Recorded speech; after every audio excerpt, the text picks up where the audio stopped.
सभी भक्तों को श्री शिवाय नमस्तुभ्याम। हर हर महादेव। 10 जुलाई 19 साल बाद ये संयोग लगा है कि सावन में सोमवार की अष्टमी पड़ रही है। अब ये जो सोमवार की अष्टमी है बहुत ही खास है क्योंकि ये सावन में पड़ रही है। और यदि आप इस सोमवार की अष्टमी के दिन ये उपाय कर लेते हैं तो दोनों में से कोई भी एक उपाय करते हैं तो आपको निश्चित ही संतान की प्राप्ति होगी।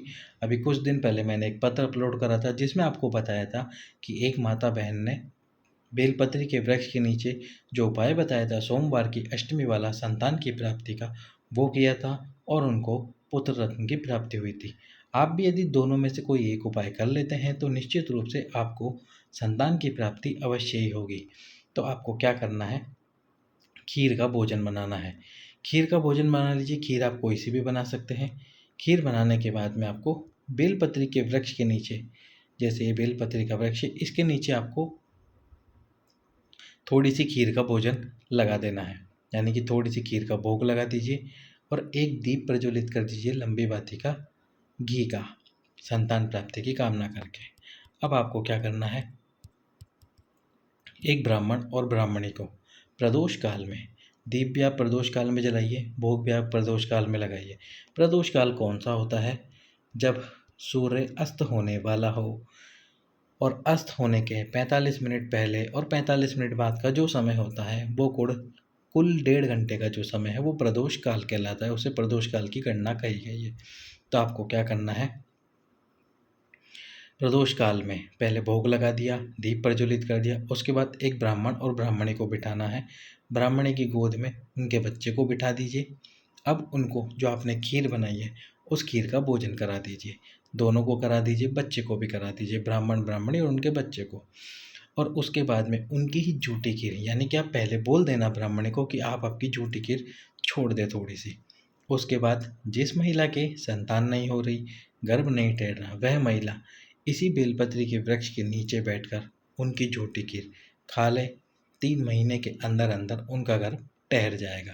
सोमवार की अष्टमी के दिन इस उपाय को अवश्य ही कीजिए, निश्चित रूप से आपको संतान की प्राप्ति होगी। अब चलते हैं अगले उपाय की तरफ। तो अगला जो उपाय है वो है पारिजात की पुष्प वाला उपाय।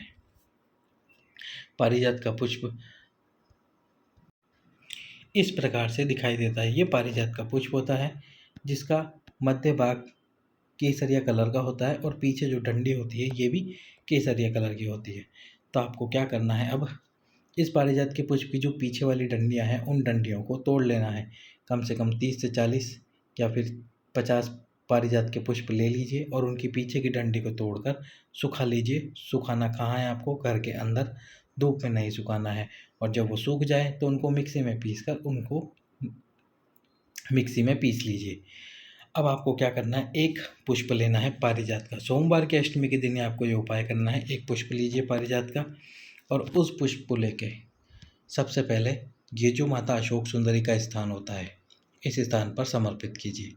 समर्पित करते समय जो पुष्प वाला भाग है वो आपकी तरफ हो और जो डंडी वाला भाग है वो महादेव की तरफ हो। संतान प्राप्ति की कामना कीजिए। थोड़ी देर पुष्प को वहीं रखे रहने दीजिए, बाबा से संतान की कामना कीजिए। अब इस पुष्प को उठाइए, ये माता पार्वती के हस्त कमल पर समर्पित कीजिए। अब इसको आपको विपरीत कर देना है, यानी पुष्प वाला भाग भोलेनाथ की तरफ कर दीजिए, डंडी वाला भाग आपकी तरफ कर लीजिए। फिर से संतान प्राप्ति की कामना कीजिए। उसके बाद में फिर से इस पुष्प को उठाना है और उठाकर शिवलिंग पे समर्पित कर देना है। अब फिर से आपको जो डंडी वाला भाग है वो विपरीत में कर दीजिए और जो पुष्प वाला भाग है वो आपकी तरफ कर दीजिए।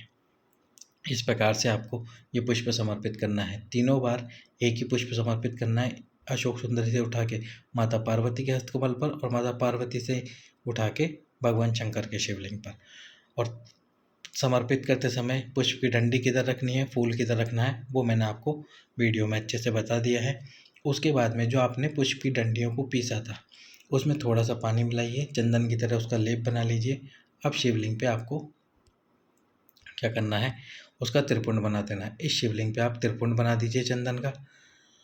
यदि चंदन बच रहा है, जो आपने पीसे थे उनकी डंडियों को वो बच रही है, तो आप प्रतिदिन भोलेनाथ के शिवलिंग पे चंदन लगाना शुरू कर दीजिए। प्रतिदिन चंदन लगाइए, उसका बाबा से कामना कीजिए।